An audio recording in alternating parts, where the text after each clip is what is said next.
بسم اللہ الرحمن الرحیم۔ الحمدللہ آج ہماری تلاوت کا آغاز 28ویں پارے سے ہوا۔ سورہ مجادلہ۔ ایک خاتون حضرت خولہ رضی اللہ تعالی عنہ اللہ کے نبی کی خدمت میں آئی اپنے شوہر کی شکایت لے کر، اور اس پہ اصرار کرنے لگی۔ ایسا لگ رہا تھا اللہ کے نبی سے جھگڑ رہی ہے۔ کہہ رہی تھی میرے شوہر اوس بن ثابت نے کیا کیا، مجھ سے زہار کر لیا۔ زمانہ جاہلیت میں یہ الفاظ استعمال ہوتے تھے، تم میری ماں کی پشت کی طرح ہو۔ یہ طلاق کے معنی میں استعمال ہوتا تھا۔ بیوی شوہر سے جدا ہو جاتی تھی۔ یہ اپنے شوہر کی شکایت لے کے آئی کہ میری جوانی اس نے تباہ کی ہے، میں نے اپنا پیٹ اس کے لیے چاک کیا ہے، اور جب اب میں بوڑھی ہو گئی اس نے مجھے چھوڑ دیا۔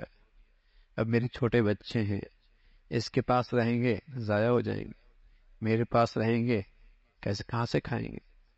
کچھ ایسے اصرار سے کہہ رہی تھی تو اللہ رب العزت فرماتا، عائشہ فرماتی ہے میں قریب کے کمرے میں تھی، وہ ساری باتیں میں بھی سن نہیں پائی، لیکن اللہ نے کہہ دیا قد سمیع اللہ، میں نے سن لیا، میں نے اس عورت کی باتیں سن لی ہے، اور آسمان سے حکم آ گیا۔ یہ میاں بیوی پھر زندگی گزار سکتے ہیں، اس غلطی پر توبہ کریں، یہ واقعی ایک گناہ ہے، لیکن کفارہ دے دیں گے، ازواجی زندگی بحال ہو جائے، ازواجی رشتہ بحال ہوگا۔ کفارہ دے دے، ایک غلام کو آزاد کر لیں، نہ ہو تو 60 مسکینوں کو کھانا کھلائیں، نہیں ہو تو پھر 60 دن کے روزے رکھیں۔ یہ کفارہ ادا کر دیا، ازواجی رشتہ باقی رہے گا۔ اس کا تذکرہ فرمایا، اللہ کی بڑائی، اس کا تعریف، اور پھر فرمایا تم کہیں بھی سرگوشیاں کرتے ہو، 3 یا 4، 2 یا 1 یا کوئی بھی، جتنے بھی، خیال رکھنا اللہ بھی موجود، اللہ بھی موجود، کوئی ہو نہ ہو اللہ تو ہے، اللہ تو موجود ہے۔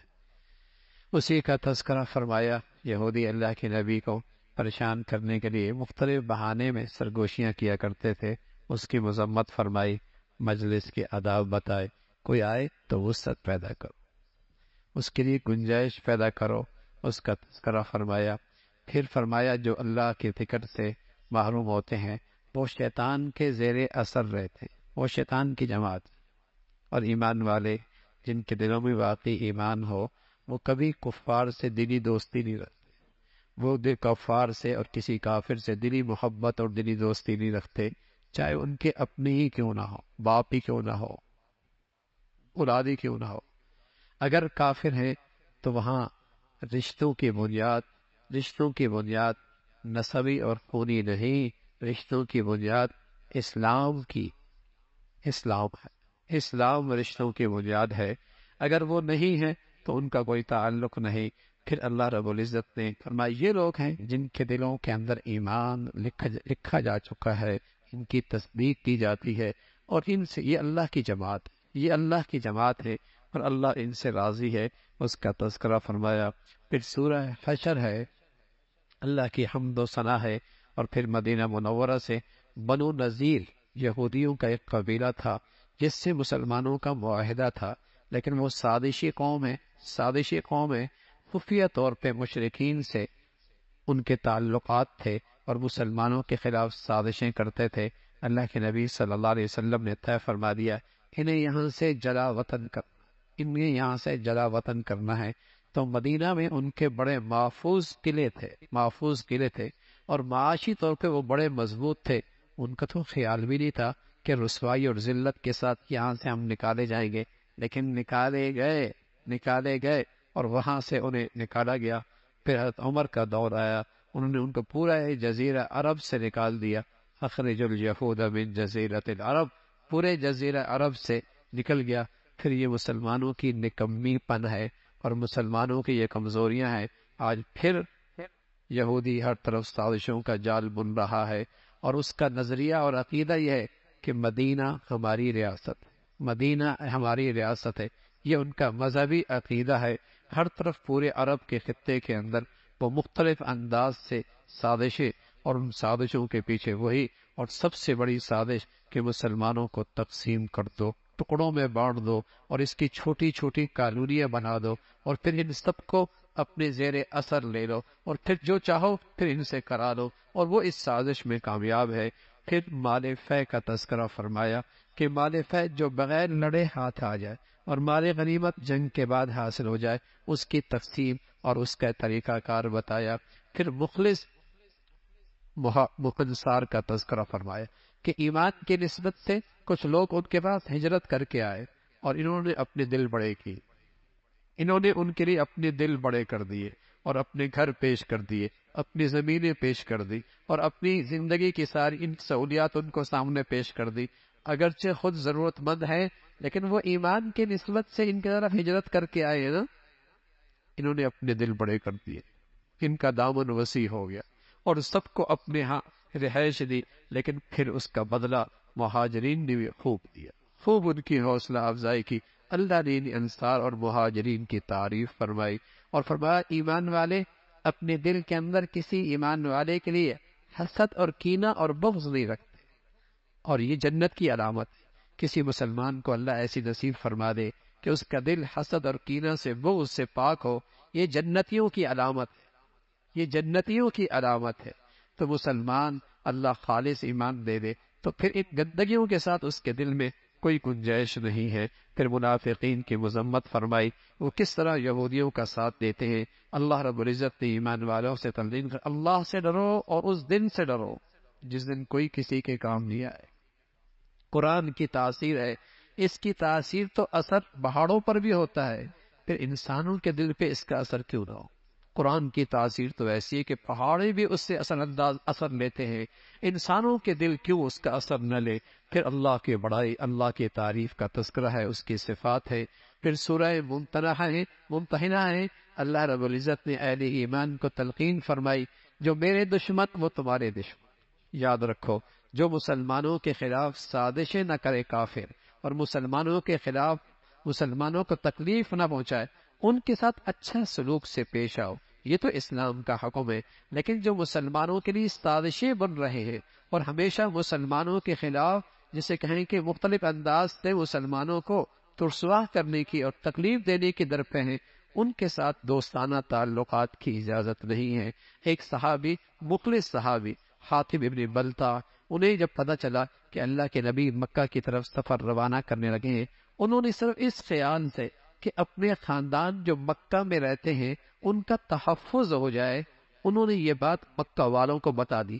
اللہ کو یہ بات پسند نہیں آئی، تم ان کے اپنی اولاد کی اور اپنے رشتہ داروں کے تحفظ کے لیے راز کی بات دشمنوں کو بتا رہے ہو۔ اس کی مذمت فرمائی، اس مخلص صحابے نے توبہ کی اور فرمایا تمہارے لیے تو بہترین نمونہ ابراہیم علیہ السلام کی زندگی ہے، جنہوں نے کیسے اپنے تمام رشتہ داروں سے برات کا اعلان کیا اور صاف کہہ دیا میری دشمنی اس وقت تک تمہارے ساتھ باقی رہے گی جب تک کہ تم ایمان نہیں لے کے جب تک کہ تم ایمان نہیں لے کے آؤ گے۔ اس کا تذکرہ فرمایا، پھر ایمان والوں کو تلقین فرمائی اگر مکہ سے کوئی ہجرت کر کے خاتون آ جائے تو اس کا ایمان دیکھ لو، اگر وہ مخلص ایمان والی ہے پھر اپنے معاشرے میں اس کے لیے گنجائش پیدا کرو اور کافر کی اب وہ بیوی نہیں ہو رہ سکتی اور کوئی کافر مسلمان عورت کا شوہر نہیں ہو سکتا، اس کا تذکرہ فرمایا۔ پھر اللہ کے نبی سے فرمایا یہ آپ کے پاس آئیں تو آپ ان سے بیعت کریں کہ شرک نہیں کریں گے،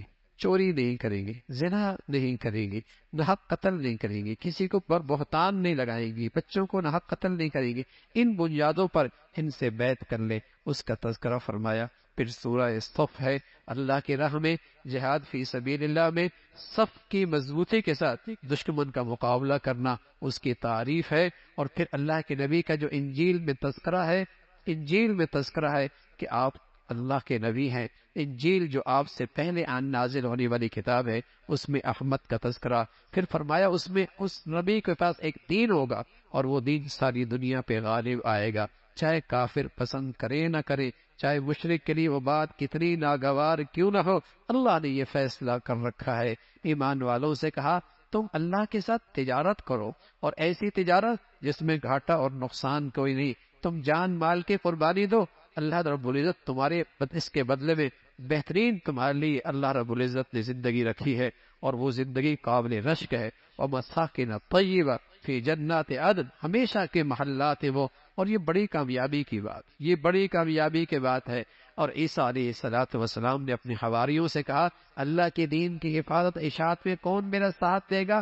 حواریوں نے اپنے پیغمبر کا ساتھ دیا، اللہ نے انہیں غالب کیا۔ ایمان والو تم بھی اپنی پیغمبر کے دین کا ساتھ دینا، اللہ تمہیں بھی غلبہ عطا فرمائیں گے۔ پھر سورہ جمعہ کا تذکرہ ہے، اللہ کی حمد و ثنا ہے، اور فرمایا کہ گدھے پہ کتابیں ہوں تو گدھا اس سے کوئی فائدہ نہیں اٹھاتا۔ ایسے یہودی بھی کتاب ان کے پاس بھی تھی تورات، لیکن اس آسمانی کے کتاب کے فیض سے یہ محروم تھے، یہ آسمانی کتاب کے فیض سے محروم تھے۔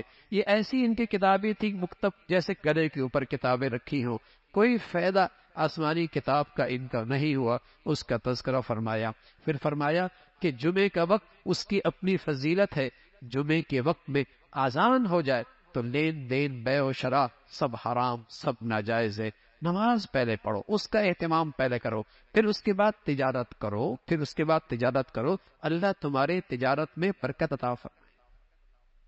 لیکن جمعے کی فضیلت اس کا اہتمام کرو، اور اس عظیم دن کی نہ قدری نہ کرو، اس کا تذکرہ فرمایا۔ اور پھر سورہ منافقون کا تذکرہ ہے، منافق آپ کے پاس جھوٹی زبانوں کے ساتھ آپ کی رسالت کی گواہی دیتے تھے، اللہ کی وحدانیت کی بات کرتے تھے، اللہ کہتے ہیں جھوٹے ہیں، جھوٹے، زبان کے کچھ اور ہیں، اندر کے کالے اور سیاہ ہیں، اندر کے کالے اور سیاہ ہیں، زبان کے یہ بول ہیں۔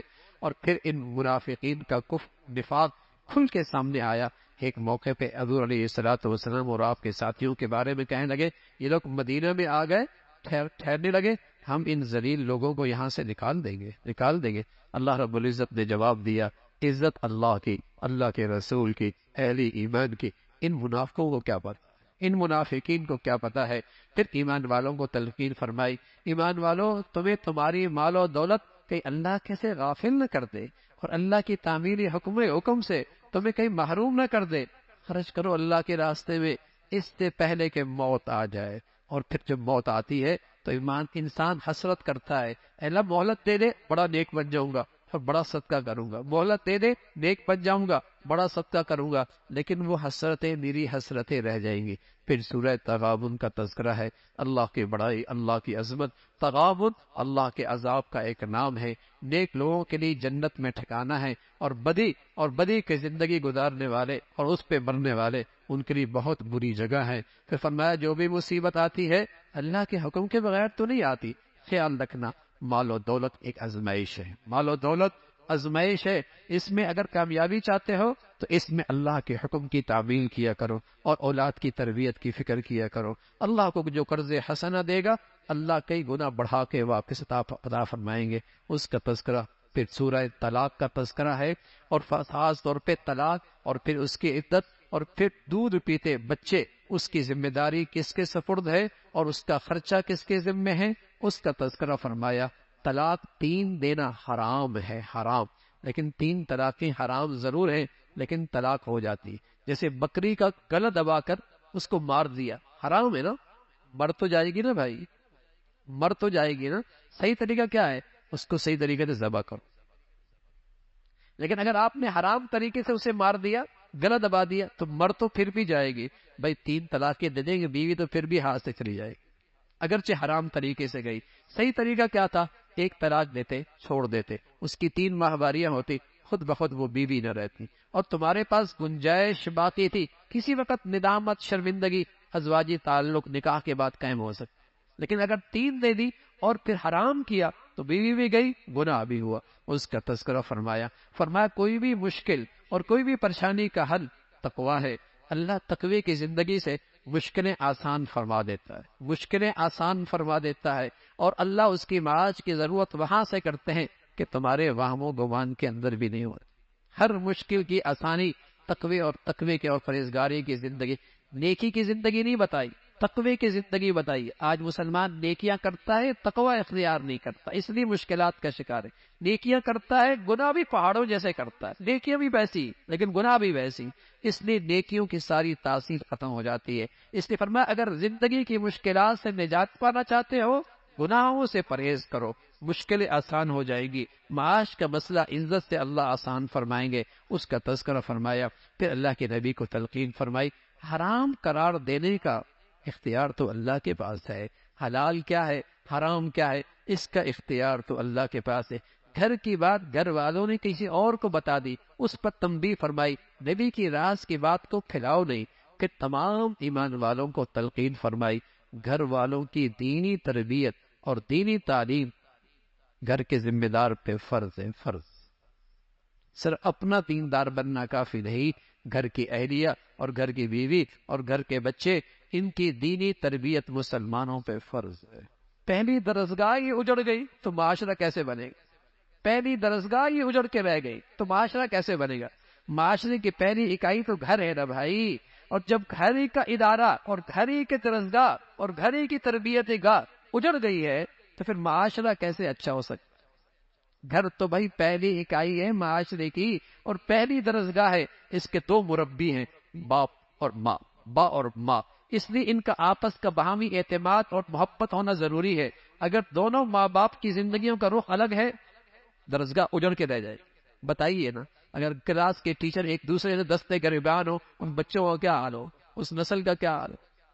وہ گھر کی پہلی درسگاہ ماں باپ کی زندگی ہے، گھر کی درسگاہ ہے، یہ تربیت گاہ ہے، یہ تعلیم گاہ ہے، لیکن جب تک یہ دونوں ایک رخ پر ہوں گے، اور وہ رخ آخرت، اللہ کی رضا، اللہ کی پسند کی زندگی، پھر نئی نسلیں بنا کرتی ہیں، پھر قومیں بنا کرتی ہیں۔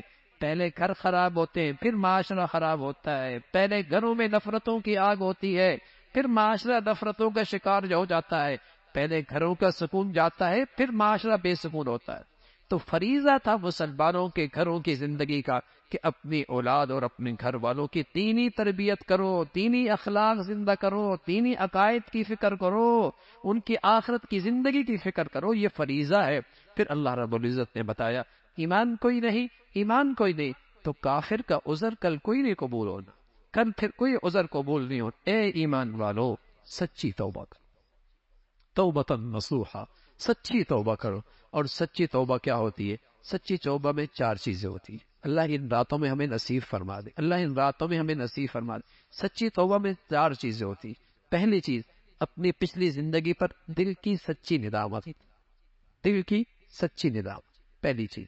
دوسری چیز، آئندہ ایسی غلط زندگی گزارنے کی نہ گزارنے کا سچا عزم، سچ اے اللہ اب گناہ نہیں کر، یہ سچا عزم۔ تیسری چیز، کسی کے حقوق دینے ہیں، ان حقوق کی ادائیگی، فوراً ان کی حقوق کی ادائیگی۔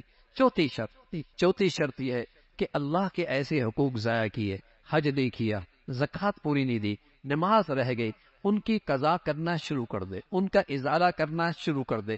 یہ 4 بنیادیں ہیں سچی توبہ کی۔ سچی توبہ کی ندامت سچی ہو، آئندہ نہ کرنے کا عزم ہو، مخلوق میں سے کسی کا حق ادا کرنا ہے، اس کو فوراً ان کے حقوق ادا کرے، یہ طے کر لے کہ ان کا حق ادا کروں گا، اور ساتھ ساتھ جو فرائض اللہ کے چھوٹی ہوئی ہیں رہ گئے ان کی قضا کرنا شروع کر دے۔ حج نہیں تو فریضہ کرو، زکوٰۃ نہیں دی دو، نماز نہیں پڑھی ادا کرو، یہ فریضہ، یہ سچی توبہ ہے۔ اور رسول اللہ صلی اللہ علیہ وسلم فرمایا کرتے تھے، جس خوش نصیب کو یہ سچی توبہ نصیب ہو جائے، التائب من الذنب کمن لا ذنب لہ، یہ تو ایسا ہے جیسے اس نے گناہ کیا ہی نہیں۔ اللہ ہمیں نصیب فرما دے۔ اور بھائی کب پھر نصیب ہوگا؟ اگر ان راتوں میں نصیب نہیں، اس رمضان میں نصیب نہیں، ہمارے نبی فرمایا کرتے تھے کوئی ازلی بد نصیب ہی ہو سکتا ہے، اور کوئی ازلی بدبخت ہی ہوا کرتا ہے جو رمضان کی ایسی بخشش بھری گھڑیاں پائے اور رحمتوں کی یہ برسات پائے اور پھر بھی اس کی بخشش۔ اللہ نہ کرے ہمیں ہم نبی کے بد دعا کے مستحق بنے، اللہ نہ کرے ہمارا گھر کا کوئی فرد اس بد دعا کا مستحق بنے۔ تو میرے عزیزو، سچی ندامت، سچی شرمندگی انہی گھڑیوں کے اندر ہو، اور انہی تو تب راتیں رہ گئی، خوب خلوت میں رو کر اللہ کو منا لو، مزہ آئے گا زندگی کے۔ ایسا لگے گا دل کا ایک آنسو ندامت کا بہہ جائے، دل ٹھنڈا ہو جائے گا، دل ٹھنڈا ہو جائے گا، دل میں سکون آ جائے گا، دل میں کلیجہ ٹھنڈا ہو جائے گا۔ توبہ کی، سبحان اللہ، توبہ ایسی عظیم الشان عبادت ہے۔ زندگی کی تیز ترین سواری کو آپ تصور کرو، لیکن توبہ ان سب سے تیز رفتار سواری ہے جو بندے کو اللہ کے بہت قریب کر دے۔ جو بندے کو اللہ کے بہت قریب، اس سے تیز سواری کوئی نہیں، توبہ سے پڑھ کر تیز سواری کوئی نہیں، جو تیزی کے ساتھ اللہ کے قریب بندے کو کر دیتی ہے۔ کہاں کہاں راندہ درگاہ تھا، کہاں ندامت کا آنسو پڑا اور ندامت اور شرمندگی کی، اللہ کے قرب کا اعلیٰ درجہ، اللہ کے قرب کا اعلیٰ درجہ ملا۔ تو میرے عزیزو، ضائع نہ کرنا ان گھڑیوں کو، ان ضروری گھڑیوں کو ضائع نہ کرنا۔ کون جیتا ہے اگلے سال بھائی؟ کتنے آپ کے پیارے جاننے والے ہیں جو پچھلے سال تھے اور آج زمین پر موجود نہیں؟ کون جیتا ہے؟ عمر فرمایا کرتے تھے، لوگ کہتے ہیں فلاں مر گیا، فلاں مر گیا، فلاں مر گیا، ایک دن دنیا کہے گی عمر بھی مر گئے۔ ہمارے بارے میں بھی دنیا یہی کہے گی نا بھائی، یہ بھی چلا گیا۔ ہاں تو میرے عزیزو، توبتن نصوحا، سچی توبہ کرنا، سچی توبہ کرنا۔ اور پھر اللہ رب العزت نے ان 4 عورتوں کا تذکرہ فرمایا۔ 2 عورتیں نافرمان اور ان کے نافرمان عورتیں، لیکن اس نافرمانی کی انہیں سزا ملی، نبی کی رسالت بھی اور پیغمبر کی نیکی بھی انہیں اس عذاب سے نہ بچا سکی۔ نبی کی رسالت بھی اور نبی کی نیکی بھی ان کی بدعمالیوں کی سزا سے انہیں نہ بچا سکی۔ اور 2 عورتیں وہ ہیں جو غلط ماحول میں، برے ماحول میں ایمان پر ثابت قدم رہی، شرم و حیا کی زندگی اختیار کی۔ اللہ نے ان کا بھی تذکرہ فرمایا۔ ایک فرعون کی اہلیہ تھی، دوسرا حضرت مریم تھی، ان کی تعریف اور جنت میں ان کا ٹھکانہ، اس کا تذکرہ فرمایا۔ اللہ عمل کی توفیق نصیب فرما دے۔